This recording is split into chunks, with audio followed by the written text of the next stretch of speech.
C'est lui qui vient chez toi à pigeon sans avion. Toutes les nuits, il vient. Il entre dans la maison, il fait quelques balades.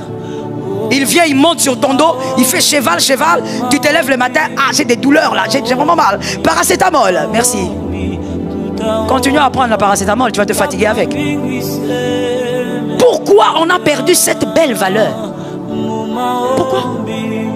Mon frère, tout ne se dit pas. Tout n'est pas Facebook. Non, j'ai besoin des amens. Tu ne dis pas amen, mais après quelques mois, tu viendras pleurer ici. Oh, vous savez, pasteur, ça commençait bien. Vraiment, j'étais à la... Tu sais comment tu parles, non? J'étais à 2 doigts de signer ce contrat, pasteur.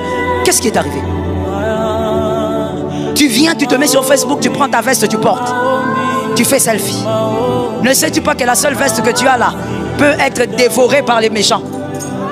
Toi, tu exposes juste une seule veste, mais les méchants qui voient, ils pensent que tu as une garde-robe. On entre avec ton nom dans les couloirs des riches alors que tu n'es pas.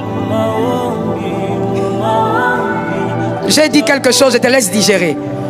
Je te laisse digérer.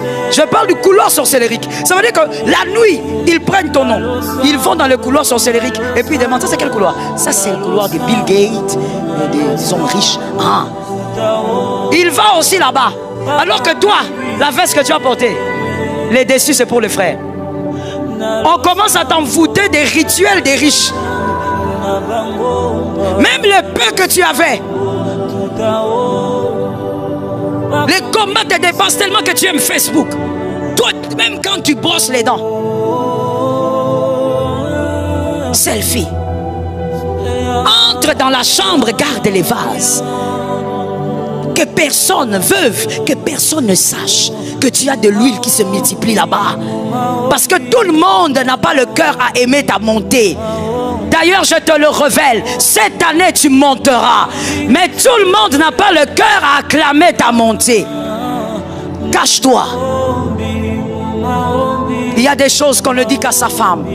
Si on est marié, célibataire ne va pas te fabriquer une femme. Je vous connais. Il y a des choses qu'on ne dit qu'à son mari si on en a. Il y a des choses qu'on ne dit qu'à ses frères biologiques. Tu restes là. C'est que ton frère va supporter, un autre ne va pas supporter. C'est ça la vérité, mon frère. Même si dans la famille vous avez des problèmes, je vais plutôt l'appeler la réalité du sang. C'est un mystère. C'est que ta soeur va supporter, une autre femme ne va pas supporter ça. Il y a des choses aussi qu'on se limite à dire seulement à son cercle privé. Et on attend que les hommes voient la grossesse. La grossesse finira par être vue. Pourquoi tu en parles? Non, tu as un projet de voyage. C'est toi là, tu mets sur... Ah mon Dieu, que Jésus te délivre du mal. Parce que je vois ça dans cet rangée. Que Jésus vous localise ici. Tu as un projet de voyage, tu prends sur... Comment vous appelez ça là où vous mettez, je sais pas, vos photos ou quoi? Instagram. C'est là où les gens dorment, là où ils se réveillent. Tu prends sur Instagram, tu mets un avion et tu dis tu es fidèle. Tu crois qu'on n'a pas compris? Les gens ne sont pas bêtes. Mais les gens vont comprendre que, ah d'accord, il y a un projet de voyage ici. Même celui qui ne voulait pas te combattre va te combattre. Conseil gratuit, ne fabrique pas les combats. Cache-toi un peu. Et donc, le prophète donne cet ordre à cette femme. La femme a vécu le miracle. Pourquoi? Parce que ces enfants-là, malgré que papa est mort, il y a une parole sur les fils des prophètes. Ça tombe sur toi, c'est gratuit. Il y a une parole qui plane sur les fils des prophètes.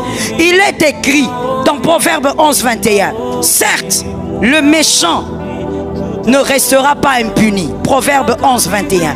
Mais la postérité des justes sera sauvée.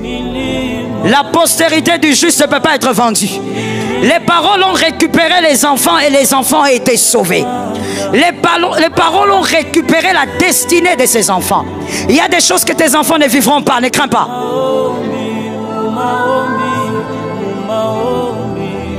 C'est entré quelque part?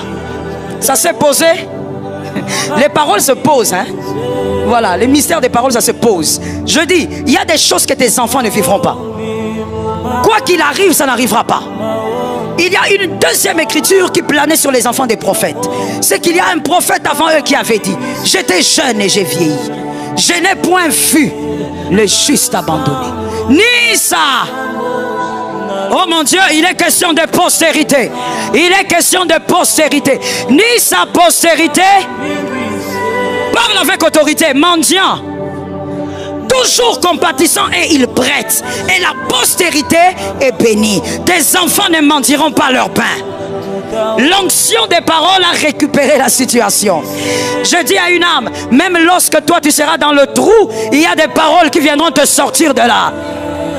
Écoute les mystères des paroles. Les paroles ont la capacité de créer des opportunités et de vous envoyer des hommes. C'est ce qui s'est passé avec les fils des prophètes. Élisée est passé par là à cause des paroles qui planaient sur les enfants. Élisée est venu. Lorsqu'on a les paroles sur les têtes, Dieu crée des portes et les hommes vous cherchent.